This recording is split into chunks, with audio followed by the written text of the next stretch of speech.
Jadi di media pembelajaran AUD nanti ini kita akan lebih banyak praktek langsung membuat media pembelajaran. Kalian sudah belajar tentang konsep dasar pendidikan anak usia dini kan? Sudah ya? Ya, berarti sudah mengenal aspek perkembangan anak. Coba apa saja? Yuk semuanya nyahu dong, apa saja? Ya kan baru semester baru nih. Ibu harus cross check. Aspek perkembangan anak apa saja? Kognitif, Bu. Kognitif, apalagi? Sosial emosional. Sosial emosional, apalagi? Sosial emosional, bahasa apalagi? Seni, Bu. Seni, apalagi? Motorik. Motorik fisik, motorik halus dan motorik kasar. Apalagi satu? Agama.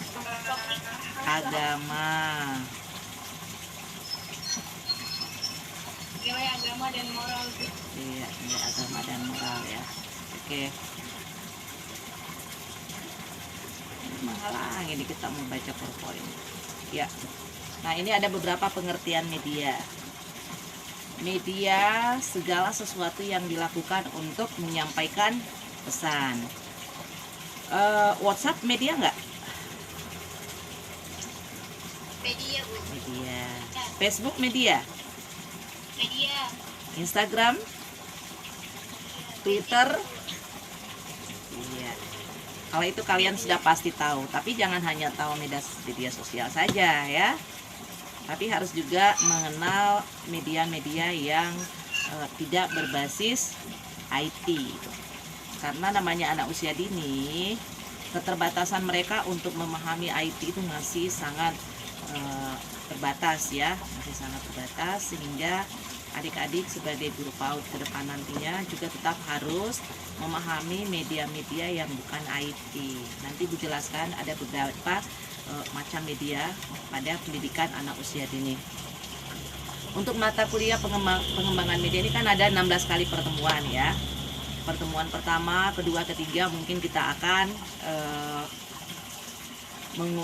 mengupas dulu tentang hakikat media, fungsinya bagaimana, manfaatnya bagaimana, kemudian karakteristik media yang baik untuk anak usia dini seperti apa. Kemudian pertemuan selanjutnya kita akan praktek langsung membuat media. UTS dan UASnya nanti pun kalian akan praktek langsung. Mudah-mudahan bulan November sudah ada tatap muka. Ibu sangat berharap kita nanti bisa praktek langsung di kampus ya.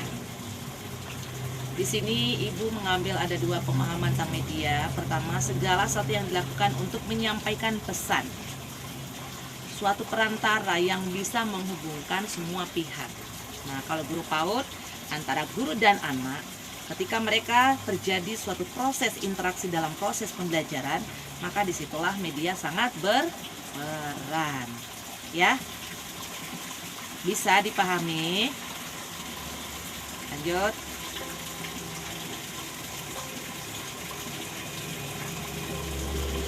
Ya.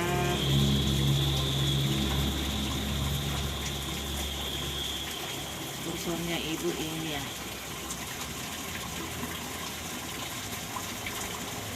Oke.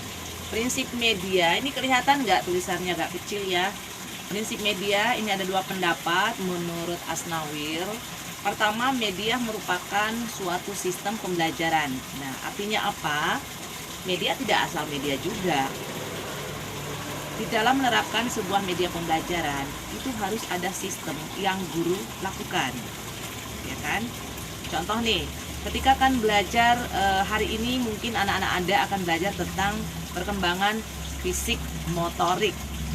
Kalian harus membuat suatu sistem yang teratur, mulai dari waktunya, kemudian bagaimana penggunaan media tersebut, ya, bagaimana implementasinya ke anak, bagaimana membuat observasinya, bagaimana membuat evaluasinya. Nah, itu harus lengkap, harus komplit, harus memiliki suatu sistem, alur, sehingga proses penyampaian ke anak ketika menggunakan media itu tepat sasaran. Ya, media sebagai sumber belajar. Media sebagai sumber alternatif juga bisa, dia juga menjadi sumber utama, dia juga menjadi pelengkap. Untuk itu harus dirancang sesuai kebutuhan anak.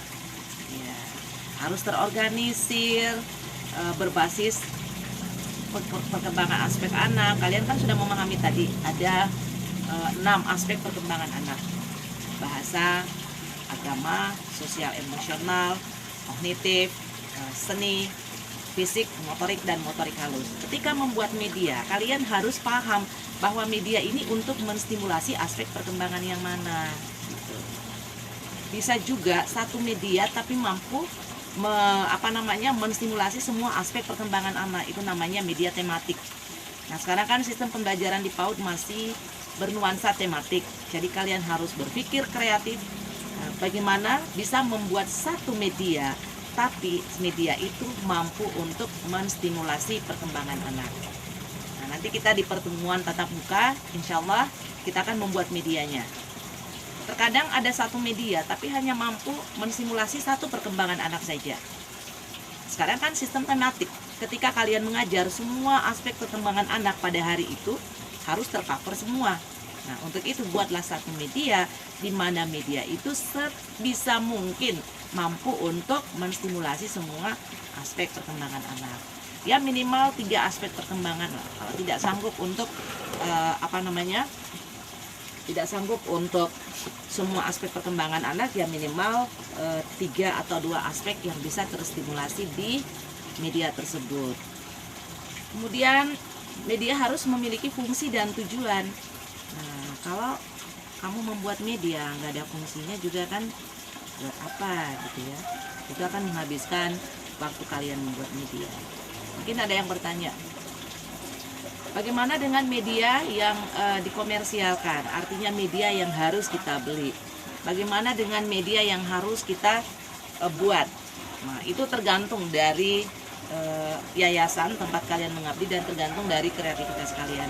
Tapi kalau saran ibu sih, sebaiknya media itu kalian buat sendiri. Karena di sekitar kita kan banyak sekali sumber-sumber yang bisa kita jadikan media. Ya kan? Indonesia masih kaya dengan kekayaan alam. Banyak ranting, banyak daun kering, banyak biji-bijian gitu. Itu bisa kalian olah untuk menjadi media pembelajaran. Ya kan? Nah, daripada beli terus. Jadi macam-macam media itu banyak sekali ya. Jadi kalian harus tahu juga ini fungsinya untuk apa nih. Contoh nih, ini pensil fungsinya untuk apa ya. Kemudian krayon fungsinya untuk apa. Jangan-jangan pengen kegiatan menempel yang disiapkan krayon kan? Jadi yang disiapkan apa, jadi harus tahu fungsi dan tujuannya. Kemudian yang perlu adik-adik perhatikan, media itu dapat meningkatkan kreativitas anak. Jadi ketika membuat media, menyiapkan media, sebisa mungkin media itu bisa digunakan oleh anak semaksimal mungkin, yang mampu merangsang kemampuan imajinasi anak, kreativitasnya anak, originalitasnya ya. Jadi ada keinginan anak untuk membongkar, seperti balok. Kita berikan balok nih, media balok. Nah, balok ini salah satu media yang bisa meningkatkan kreativitas anak, karena anak akan menyusun sesuai dengan apa yang ada di dalam imajinasinya. Tapi guru tetap harus mengarahkan, mengorganisir. Mengorganisir artinya bagaimana? Sebelum melakukan suatu proses pembelajaran menggunakan media, terlebih dahulu guru harus membacakan RPP-nya. Anak-anak, hari ini kita akan belajar tentang tema, misalkan rumahku. Nah, ini ibu guru akan siapkan pada kalian balok loh. Di baloknya banyak, beraneka bentuk, beraneka ragam. Coba adik-adik, ibu ingin lihat bagaimana caranya adik-adik bisa membuat rumah. Terserah rumahnya mau modelnya apapun. Jangan dipaksakan sama adik-adik, buat ya rumah seperti ini gambarnya nih, itu jangan. Itu akan memutus mata rantai kemampuan kreativitas anak. Jadi berikan saja baloknya, berikan penjelasan apa yang harus dibuat, biarkan anak-anak yang mengkreasikan sendiri. Mau rumah 2 tingkat dia bangun, dia buat, atau rumah yang satu, atau rumah tanpa atap, dan seterusnya. Nah, disitulah guru melihat ketika anak bermain media, tolong didampingi. Ya, terkadang yang membuat ibu itu bingung ketika melakukan observasi di suatu sekolah, yang dikatakan proses belajar itu ketika guru menjelaskan ke anak, masuk kegiatan inti kan, guru menjelaskan ke anak tentang rumah misalkan gitu. Nah, ketika anak bermain media, biasanya guru mengabaikan, tidak mendampingi. Coba perhatikan, atau mungkin Anda sebagai guru juga pernah melakukan hal itu. Pada saat bermain biasanya kan ada break time ya, ada break. Ketika break, anak-anak diberikan ruang untuk bermain. Ada yang bermain balok, ada yang bermain puzzle, ada yang bermain Lego, dan seterusnya. Nah, yang sedihnya ketika anak-anak bermain, biasanya guru asik juga melakukan hal yang lain. Padahal ketika anak bermain media, disitulah sebenarnya guru harus melihat kemampuan anak. Jangan yang diobservasi kemampuan menulisnya, kemampuan kognitifnya, kemampuan membacanya gitu. Belajar menulis tidak semestinya harus memegang pensil terus, enggak. Ya, apalagi anak-anak kelompok bermain. Anak-anak kelompok bermain sebaiknya kita berikan media dulu yang mampu melatih gerak motorik halusnya. Seperti apa? Kertas yang diremas, pasir yang diremas, biji-bijian, meronce, gitu, ya, bermain cocok, dan seterusnya. Jadi bukan harus kita anak-anak kelompok bermain begitu masuk di sekolah kita langsung kasih pensil nih, tulis huruf A, B, C, dan seterusnya. Enggak seperti itu. Jadi untuk anak-anak kelompok bermain sebaiknya kita lenturkan dulu jari-jarinya. Senam irama, senam jari, senam otak, dan seterusnya. Otak, ada kan senam otak yang mengikutkan gerakan tangan ya. Nah, itu untuk melatih motorik halusnya. Ini dulu yang dilatih dengan meremas kertas, meronce, kemudian menempel, membuat kolase, dan seterusnya. Jadi guru jangan terlalu terpaku dengan media-media yang tidak membuat anak-anak untuk berpikir kreatif dan berpikir kritis. Ya. Kemudian yang perlu diperhatikan pada saat anak bermain media, ini prinsip-prinsip bermain media perlu kalian pahami ya. Guru harus mendampingi. Gitu. Ketika dia bermain media, kamu bisa lihat, oh si A ini kemampuan kognitifnya belum bagus, misalkan. Ya.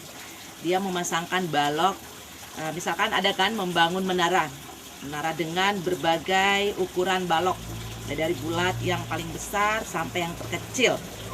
Ada anak yang menyusun mungkin mulai dari yang terbesar, kemudian di bawahnya kecil, di atasnya sedang, di atasnya besar lagi gitu. Padahal kita sudah memberikan contoh, gini loh caranya membangun menara nih, kita mulai dari yang terbesar sampai yang terkecil. Jadi di situ kesempatan kalian ketika anak-anak itu bermain, disitulah kalian bisa melihat kemampuan daripada tugas perkembangan anak. Bukan sekedar bisa dia belajar pada kegiatan inti. Kan yang biasanya diobservasi guru adalah kegiatan intinya saja. Bener kan? Oh si A sudah bisa menulis dengan baik. Oh si B sudah bisa ini. Nah, kapan observasi sebenarnya dilakukan? Mulai dari anak datang ke sekolah. Biasanya kan mereka bermain di halaman kan? Main ayun-ayunan, main perosotan. Nah, itu media apa bukan? Ayunan, perosotan, jungkit-jungkitan, media enggak? Media kan? Itu media untuk melatih perkembangan apanya anak?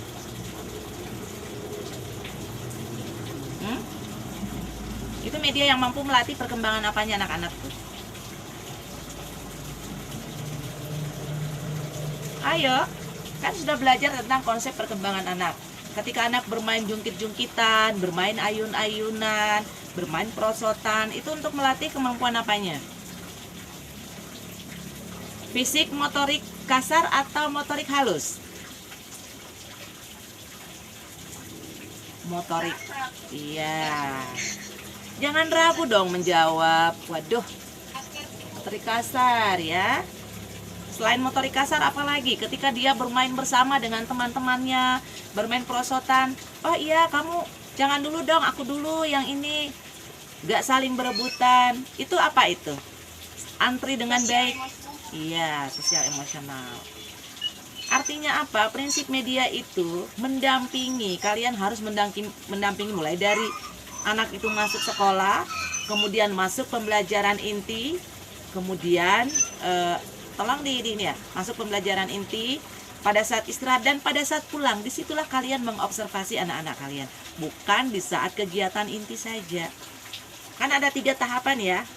Kegiatan awal, di situ ada kegiatan awal, morning activity, kegiatan pagi. Kemudian ada kegiatan inti, dan yang terakhir ada refleksi. Nah, ini yang harus kalian perhatikan ya. Kita lanjut.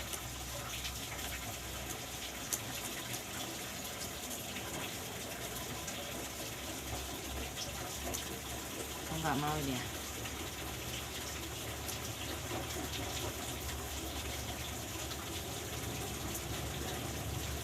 Nah, berikut dampak positif penggunaan media. Apa dampak positifnya? Ya, tentulah pembelajaran akan lebih menarik. Coba kalau kalian belajar ya, kalian mengajar ya. Adik-adik, hari ini ibu akan belajar, ini kita nggak menggunakan media apa-apa ya. Adik-adik, hari ini ibu akan mengajar tentang tema rumah. Kalian hanya berbicara saja, tapi anak-anak tidak melihat yang mana sih itu rumah. Gitu kan? Rumah seperti apa sih? Adik-adik, ada loh rumah di Papua, modelnya itu cantik sekali. Anak-anak pasti bengong, cantiknya kayak gimana ya? Gitu. Nah, agar media itu bisa menarik, kalian harus menampilkan semacam montase ya. Montase itu kumpulan beberapa gambar yang kalian gabung dalam satu frame. Perlihatkanlah, oh ini rumah Papua, oh ini rumah ini dan seterusnya. Itu akan lebih menarik bagi anak usia dini ketimbang Anda hanya bercerita saja. Setiap belajar, setiap mengajar, proses pembelajaran upayakan ada media yang kalian tampilkan ya. Kemudian apalagi bagi Anda yang mungkin masih kagok mengajar, baru selesai menyelesaikan studi S1-nya. Biasanya itu kita masih kagok ya, masih kaku di dalam memberikan proses pembelajaran. Media ini akan membantu Anda menjadi interaktif. Ya kan? Ketika Anda berbicara misalkan tapi tidak menggunakan media memegang media sama sekali, biasanya kita kagok lah, apalagi kalau ada kepala sekolah di sekitar kita, ada guru yang lalu lalang sedang memperhatikan kita. Nah, semalam kita sudah hafal semua yang akan kita ucapkan, begitu berhadapan dengan anak blank, hilang semuanya. Nah, kalau Anda memegang media, saya yakin paling tidak bisa meminimalisir kekakuan Anda, gitu ya. Jadi upayakan selalu ada media. Dampak positifnya juga pembelajaran akan lebih efektif.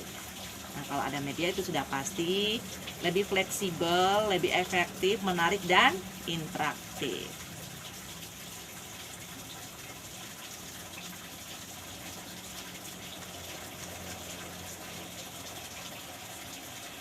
Kita lanjut.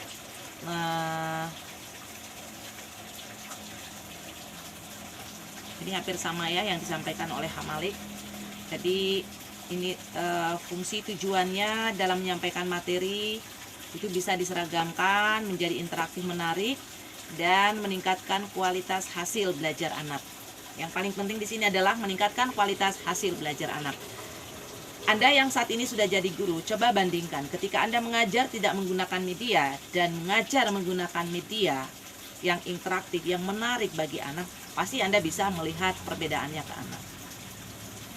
Apalagi kalau sudah setiap hari mengajar, Anda sendiri pasti bisa merasakan ya. Nah, ini yang penting, jenis-jenis pembelajaran. Media pembelajaran. Selama ini yang sering kita dengar hanya 3 kan? Audio visual, media visual. Benar ya? Benar ya? Nah, sekarang ada tambahan dari Thoiro di dalam bukunya. Ada tambahan bahwa media itu lingkungan juga merupakan media. Kita ulas satu persatu. Yang mana media audio? Coba, kalian mungkin sering melihat audio. Audio yang mana? Audio artinya apa tuh? Harus paham dulu. Audio, ya, suara. Oke. Berarti yang termasuk dalam media audio apa saja? Radio. Radio, oke. Apa lagi? Tape recorder tuh, Bu. Kan sama aja tape record sama radio. Sound system gitu ya. Ya, jadi itu media audio. Nah, kapan kita memperagakan media audio? Lihat saja situasi di dalam proses pembelajaran. Kapan anak membutuhkan media audio? Kapan anak membutuhkan media visual? Kapan anak membutuhkan audio visual? Kapan anak membutuhkan media lingkungan? Kalianlah yang guru yang bisa menentukan jenis media yang akan kalian pilih sesuai dengan tingkat kebutuhan anak. Kemudian yang kedua, media visual. Visual artinya apa? Jangan Sofi terus dong yang menjawab, yang lain lagi. Visual, contoh visual seperti apa? Halo. Media visual, apa sih contohnya? Yang dilihat oleh anak, ayo dong. Media visual ada media yang dilihat oleh anak tapi tidak memiliki unsur audio. Kalau tadi terbalik ya, audio tidak memiliki unsur visual, hanya didengar. Ini visual dilihat, apa contohnya? Gambar, ya kan? Poster, boneka, ya apa saja yang dilihat, itulah media visual. Sekarang audio visual, gabungan antara audio dan visual. Media audio visual, apa saja? Televisi, benar ya? Kan televisi anak mendengar, anak juga melihat. Nah, yang terakhir media lingkungan. Media lingkungan apa saja, Nak? Media lingkungan yang ada dalam lingkungan sekitarmu, tempat orang tuamu menanam sayur, namanya apa? Kebun, ya.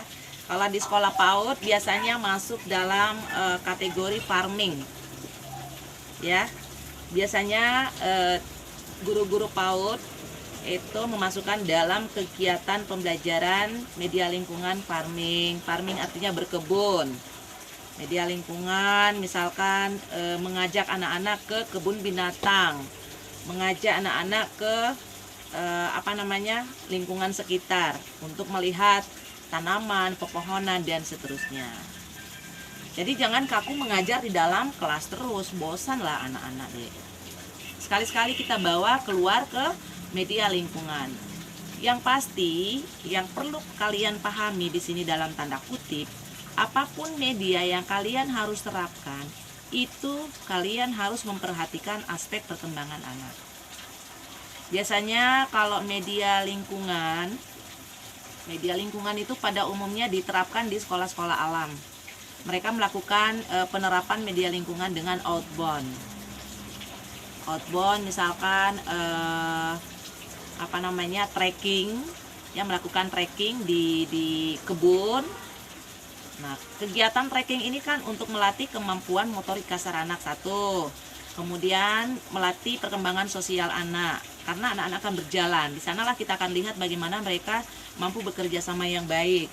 Kemudian pada saat kegiatan trekking, anak-anak akan belajar tentang agama dengan melihat segala ciptaan Allah.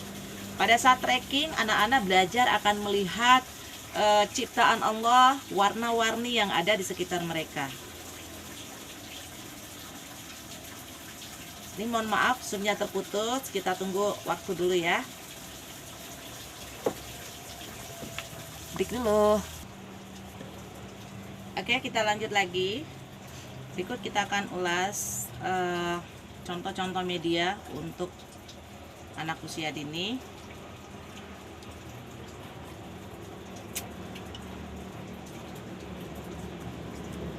Nah, ini silakan kalian lihat di gambar. Contoh media yang digunakan pada anak usia dini. Ini adalah contoh media yang fungsinya untuk melatih perkembangan kognitif anak. Jadi untuk jadi guru PAUD ya, kalian harus paham dan betul-betul bisa mengetahui apa saja indikator perkembangan kognitif anak. Kemudian barulah kalian bisa menentukan media yang digunakan. Salah satunya adalah indikatornya mengenal bentuk.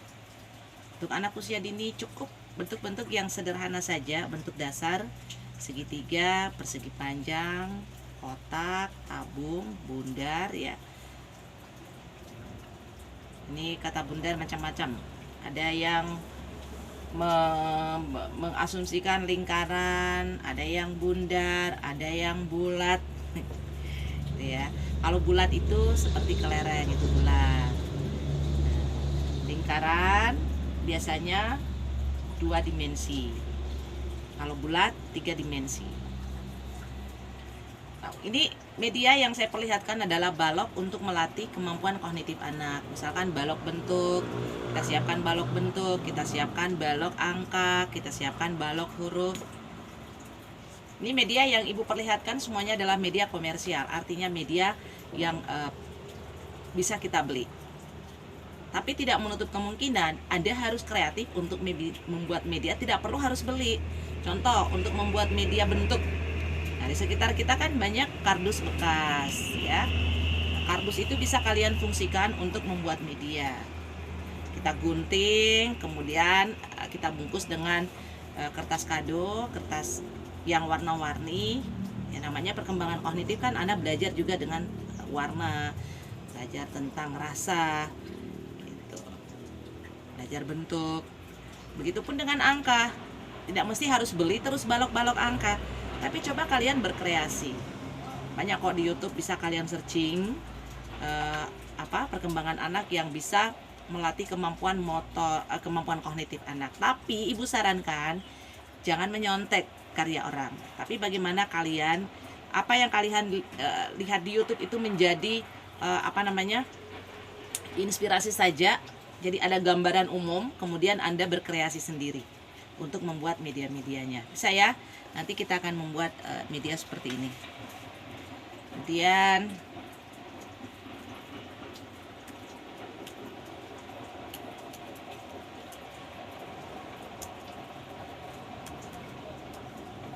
enggak mau bergerak ya.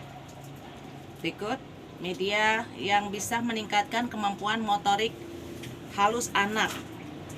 Motorik halus itu berkaitan dengan jari-jari tangan anak.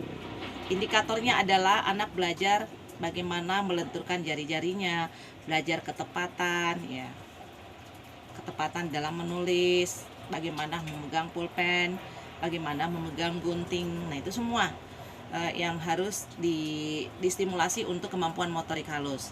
Contoh nih gambar yang kalian bisa lihat di layar, ada meronce, ini meronce manik-manik juga boleh.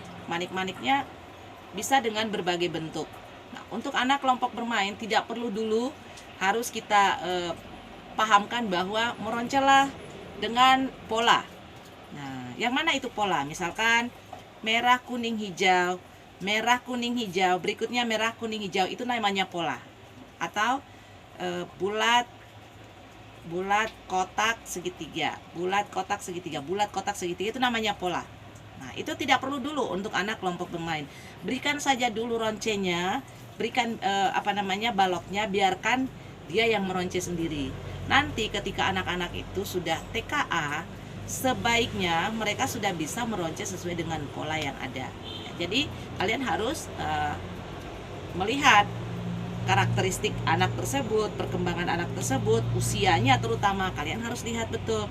Ya, jangan anak kelompok bermain sudah diminta nih kalian buat pola seperti ini, mereka belum sampai ke sana ya. Nah, bermain clay. Ini bermain clay juga mampu melatih untuk motorik halus anak. Insya Allah nanti ada satu sesi pertemuan kita akan membuat clay secara luring ya. Kita membuat clay dengan media bahan-bahan yang ada di sekitar kita untuk adik-adik gunakan. Kita membuat claynya nanti di rumah. Lanjut, yang melatih kemampuan motorik halus anak ini adalah kolase. Jadi bahan-bahan kolase bisa biji-bijian, bisa biji jagung, biji beras, kacang-kacangan, daun kering, dan seterusnya. Yang ini montase. Montase adalah kumpulan berbagai gambar yang kita tempel dalam satu frame dan menunjukkan ada tema. Misalkan nih, yang ditempelkan ada pohon, ada rumah, ada mataharinya. Ini ada lahan pertanian, ada orang yang sedang jalan, ada orang yang sedang bekerja. Itu namanya kolase. Sudah pernah belajar kan sama Ibu tentang seni rupa? Bukan kalian ya yang Ibu ajar ya? Oh, seni musik ya. Nah, nanti di seni rupa akan kalian belajar tentang perbedaan montase, kolase, dan seterusnya. Apalagi yang melatih kemampuan motorik halus anak, bermain pasir. Gitu. Jadi biarkanlah anak-anak sesekali bermain kotor-kotor ya, nggak apa-apa. Yang penting dampingi. Karena ketika anak bermain pasir juga sangat berbahaya, bisa masuk ke dalam mulutnya atau terkena matanya. Jadi pendampingan tetap harus dilakukan. Karena itulah prinsip media. Lanjut. Media yang bisa melatih kemampuan motorik kasar. Kalau saya dulu waktu kecil, saya masih ingat sering bermain permainan tradisional. Saya mau tanya pada kalian, ada yang pernah bermain tradisional? Atau sudah, angkatan kalian sudah mengenal gadget dari kecil? Sofi sering main apa, Sofi? Sering main apa? Ya? Engkrang, ya.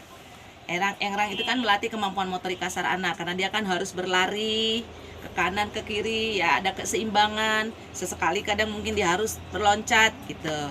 Kalau Aulia pernah main apa, Aulia? Aulia? Permainan tradisional yang pernah kamu mainkan masa-masa kecilmu, yang paling sering kamu mainkan apa? Atau mungkin nggak pernah ya?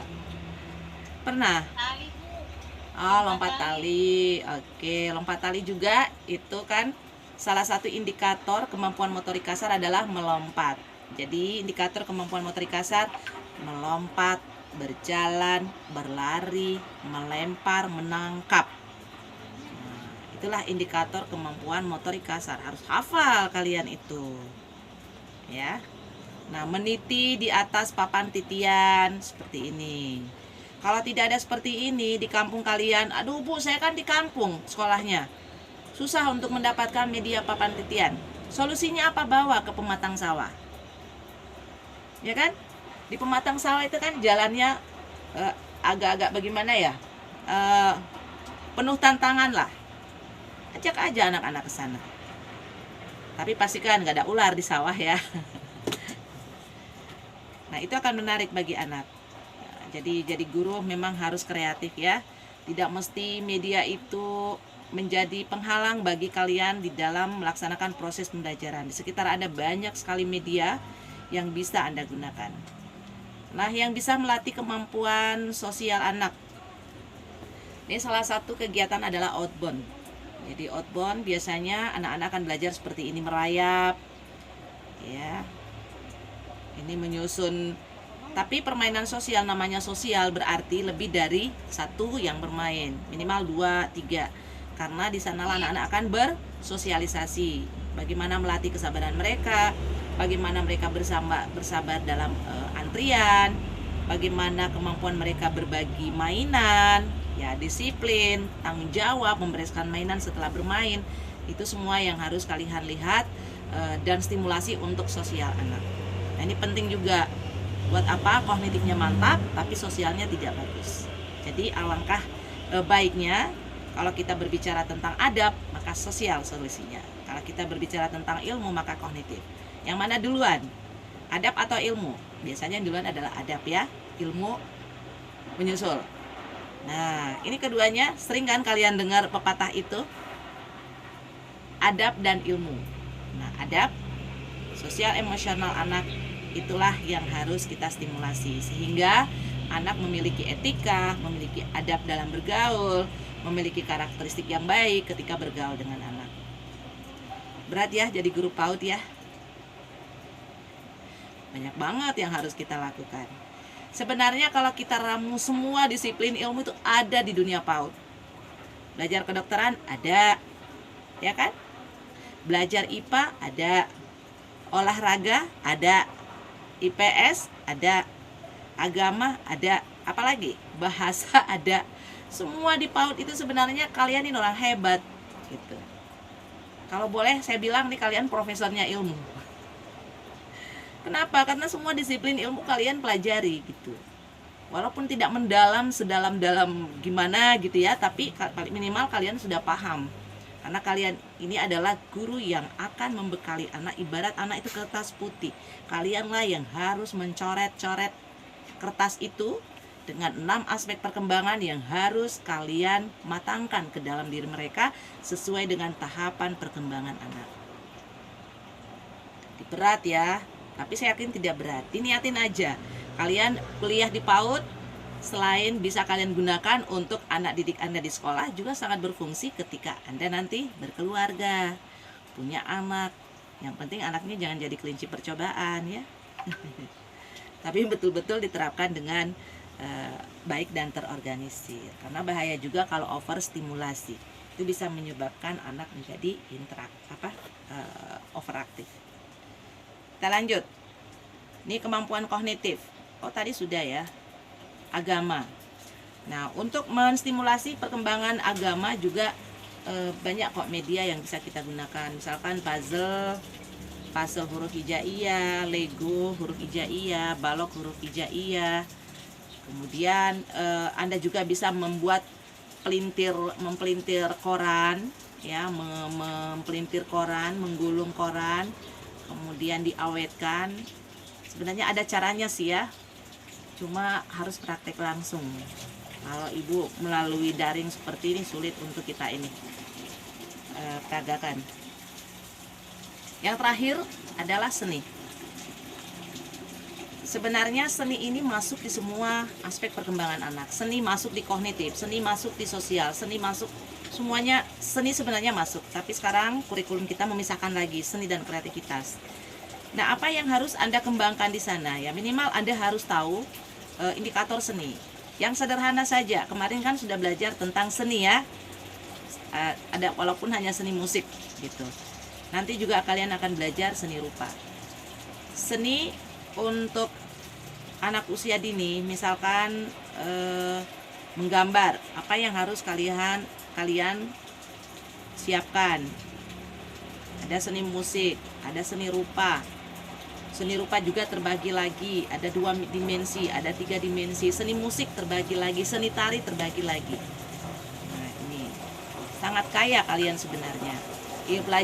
Pelajarin ilmunya artis, pelajarin ilmunya dokter, pelajarin ilmunya siapa? Tentara. Benar kan? Pelajarin ilmunya tentara. Tentara kan identik dengan kegiatan yang bernuansa fisik.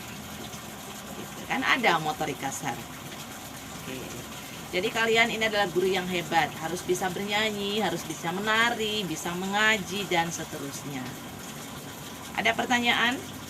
Sebelum Ibu perlihatkan, ini ada beberapa media di samping Ibu. Silakan kalau ada yang ingin bertanya.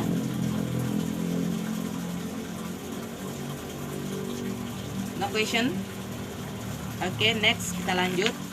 Nah, nanti pada pertemuan berikutnya Ibu akan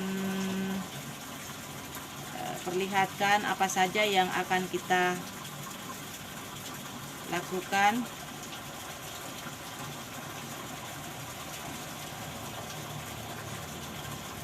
Apa ini ya?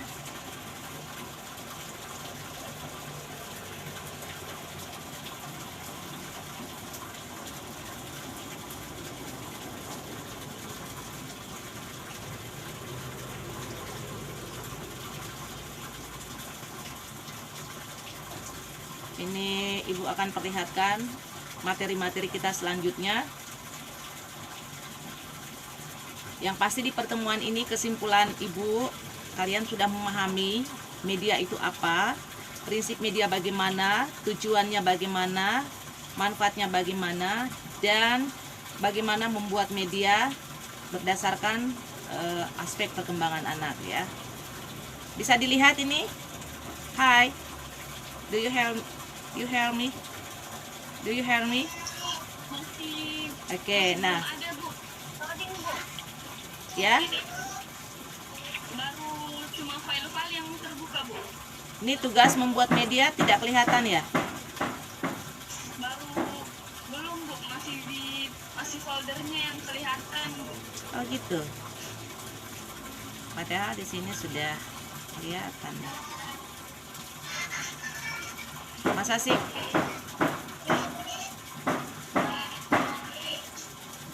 Nanti ibu nanti akan kirim ya, ibu kirim PowerPoint-nya ini ke grup WhatsApp. Sudah kelihatan? Belum? Share screen-nya tertutup. Ya, Bu. Sudah? Sudah kan? Udah Bu. Ya oke, Sofi tolong di-cut dulu, di-mute dulu ininya. Nah, ini tugas membuat media dan materi-materi kita ke depannya. Kita akan belajar.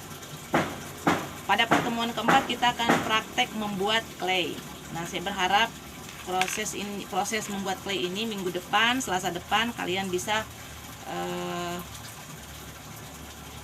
main ke rumah ya, untuk kita belajar membuat media clay. Setelah praktek membuat clay, pertemuan kelima kalian membuat clay sesuai dengan tema, di mana ibu akan membagi kalian sesuai dengan tema-tema tematik yang saat ini diterapkan di sekolah antara semester 1 dan semester 2. Pertemuan ke-6 kita akan praktek membuat celemek pintar. Biasa kan kalau masak pakai celemek ya. Nah, ini bahannya nanti dari kain flanel. Jadi kalian harus menyiapkan kain flanel. Mungkin kita by luring saja. Kita by daring cara pembuatannya. Kemudian di pertemuan berikutnya, pertemuan ke-7, kita akan membuat celemek. Tugas kalian adalah membuat celemek pintar berbasis tema PAUD. Nah, ini bahannya celemek pintar dari kain flanel. Pertemuan ke-8 kita akan UTS. Nah, pada saat UTS, adik-adik membuat media sesuai aspek perkembangan anak. Kalau yang tadi kan tugasnya sesuai tema ya. Nah, pada UTS-nya nanti sesuai aspek perkembangan anak. Misalkan kalian membuat media untuk aspek kognitif, terserah apakah media clay atau dari media celemek pintar, dari media yang sudah kalian pelajari. Pertemuan ke-9 kita akan membuat buku pintar. Ini buku pintar nih, kelihatan nggak? Ini buku pintar, Kelihatan Bu. kelihatan ya. Nah, kenapa kita bilang ini buku pintar? Karena di sini ada aktivitas anak-anak di dalam memainkan buku-buku pintar ini ya. Seperti ini untuk melatih motorik halusnya. Ini adalah buku pintar.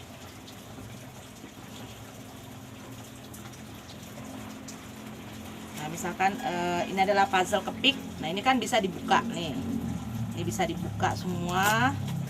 Ya, puzzle-puzzlenya bisa dibuka. Kemudian anak-anak nanti yang akan menempelnya. Gitu. Pada pertemuan itu ibu akan membahas bahan yang kita butuhkan, cara membuatnya, dan seterusnya. Pertemuan ke-9 kalian membuat buku pintar di rumah sendiri. Jadi pada saat materi kalian tidak perlu menyiapkan bahan, ibu yang mempresentasikan melalui daring ya. Kemudian kalian yang akan membuat sendiri sesuai dengan tema yang ada di PAUD. Itu ada suara ya, Nur Amalia, mungkin tolong di mute dulu nak, mengganggu yang lain. Lanjut, pertemuan ke-11 kita akan membuat boneka puppet.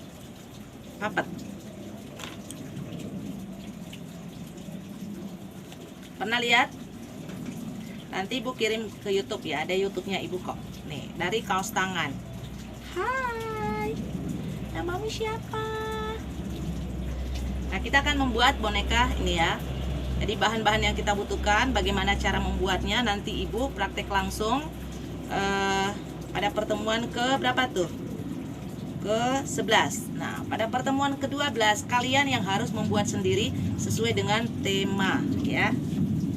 Terus ini banyak-banyak tugasnya nih ya. Pada pertemuan ke-13, kita praktek membuat media dari bahan bekas berbasis perkembangan anak. Jadi Ibu akan menyiapkan di sini secara daring. Mudah-mudahan kita sudah tatap muka ya pada pertemuan itu. Kita akan membuat media dari bahan bekas. Pertemuan ke-14, tugas membuat media dari bahan bekas berbasis perkembangan anak. Ke-15, ini Ibu ingin praktek langsung. Dari bahan bekas itu contoh, ini sebenarnya ada buku pintar sudah, big book, buku besar, edu flanel. Ini juga ada nih ya, buku pintar nih. Tapi Ibu lebih senang mengistilahkan dengan big book besar. Kita akan membuat seperti ini juga ya. Kemudian yang terakhir, pertemuan ke-15 sebelum UAS, kita akan praktek langsung membuat media. Kita akan praktek langsung untuk media perkembangan motorik kasar dengan outbound. Nah, nanti kita lihat kalau memang sudah diizinkan untuk tatap muka, mungkin outboundnya kita bisa di sekolah saja, di kampus saja ya. Di belakang kampus itu kan ada rumput, ada rawa-rawa yang masih aman untuk kita jadikan tempat untuk bermain outbound. Nah, pertemuan ke-16, UASnya nanti kalian akan presentasi cara membuat media. Itu kalau misalkan belum tatap muka berarti kita luring. Kalau nggak bisa luring kita daring. Nanti dikondisikan ya. Tapi kalian harus praktek langsung. Praktek langsungnya itu secara audio. Jadi kalian yang audio visual. Jadi kalau misalkan tidak ada tatap muka di kampus, kalian yang memvideo diri kalian, mulai dari menyiapkan bahannya. Ibu tidak mau videonya yang pendek. Jadi standby kameranya, kalian mulai dari proses menyiapkan bahannya, kemudian proses membuat media tersebut, dan menjelaskan bahwa media yang Anda gunakan fungsinya untuk melatih apa, digunakan untuk anak kelompok bermain atau TK atau TKB. Jadi ada 3 media, kalian harus menyiapkan kain flanel. Untuk banyak kok di toko Harapan Jaya, Harapan di Sentral Makassar ya, itu banyak kok kain-kain flanel. Beli saja yang meteran, merah, kuning, hijau, itu kan warna-warna yang sering kita gunakan. Merah, kuning, hijau, putih, hitam, coklat. Saya beli per meter, kalau tidak salah per meter harganya 20.000. Cukup ya. Mudah-mudahan pertemuan kita hari ini sangat bermanfaat dan Anda bisa menggali lagi informasi tentang media. Silahkan kalian buka e-book atau kalian buka jurnal. Kan adik-adik sudah tahu kan buka jurnal? Ibu sudah beritahu caranya membuka jurnal di Google Cendekia atau Google Scholar, sudah ya? Iya, Bu. Sudah ya? Iya. Jadi tolong kalian buka, searching, biar bisa lebih paham lagi media itu apa ya, fungsinya dan bagaimana. Karena kalau secara daring seperti ini sangat terbatas lah informasi yang kalian dapatkan. Jadi harus belajar mandiri lagi. Oke, terima kasih. Sampai ketemu kita luring hari Selasa depan ya. Kita membuat clay. Yang harus kalian persiapkan, nanti Ibu kirim di WA group. Apa kalian yang harus bawa? Apa yang harus kalian bawa? Yang tidak bisa ikut luring, kita tetap akan ada zoomnya. Jadi silahkan ikut belajar.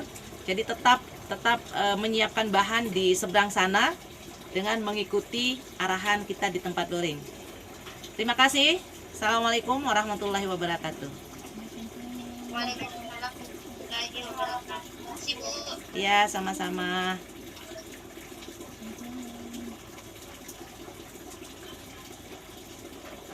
Izin live ya, Bu. Ya.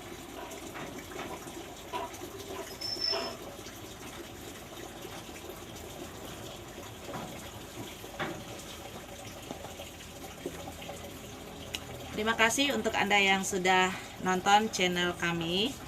Hari ini saya memaparkan tentang media pembelajaran untuk anak usia dini, di mana tadi saya sudah menjelaskan tentang pengertian media, prinsip media, tujuan dan manfaatnya bagaimana, kemudian bagaimana membuat media untuk meningkatkan perkembangan anak, termasuk fisik, motorik kasar, motorik halus, perkembangan bahasa, perkembangan agama, sosial emosional, kognitif, dan juga seni kreativitas.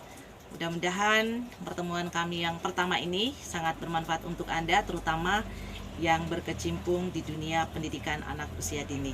Salam sehat selalu.